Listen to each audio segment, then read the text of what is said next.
Greetings and welcome to BA18, Business and the Legal Environment. I'm your instructor, Ida Jones. I hope you appreciate the picture that you see here. It's of a woman teaching in an old-style classroom using an original-style blackboard, analogy intended. That's a far cry from what we'll be doing in this class. I hope you'll have fun with the work in this class. Law is an exciting subject and it has an impact on many of the things we do. Have you ever had car insurance? Have you ever signed up for a credit card? All of those things are related to law in one way or another. I love teaching and learning from you. The picture here is of a carnival barker saying, "Step right up and get ready for the game."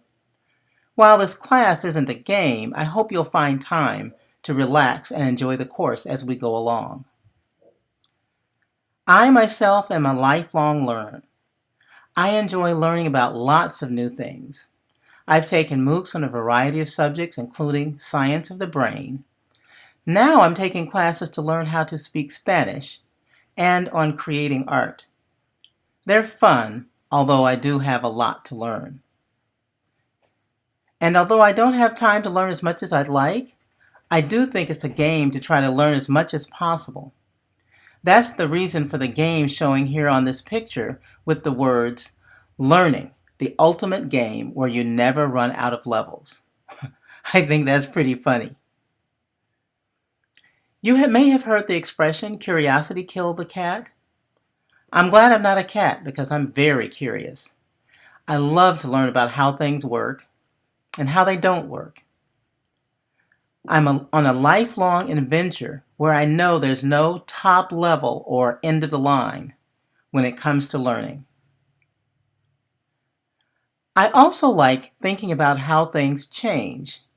And this picture of President Obama is the one that relates to his original campaign.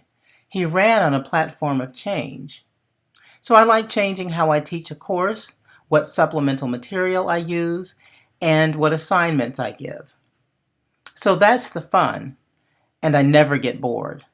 Of course, I do end up with a very hectic professional life as a result of all those changes. I love sci-fi. This is a picture of the original crew of Star Trek. Not Star Wars, Star Trek. I watched this show when it was on television. I usually say at this point that I was a baby when I watched it, but of course I wasn't. I've enjoyed all versions of Star Trek, from the original to the latest movie. Do you like Star Trek? I'm a mother and a grandmother. I have 4 adult children and 3 grandchildren. 2 of those grandchildren are already adults, and one of them, who's 5 years old, lives with me. The last thing I'll leave you with, other than my picture at the end, is the idea of creating a legacy. Have you ever done that exercise where you write down what you'd want people to say about you at your funeral? I've done that before. It's kind of creepy, but it helps to get things in perspective. I hope to leave a legacy with you, if nothing more than to encourage you to enjoy learning, just for the fun of it. Finally, if you have any questions or concerns, contact me. I'll provide what assistance and guidance that I can. See you online.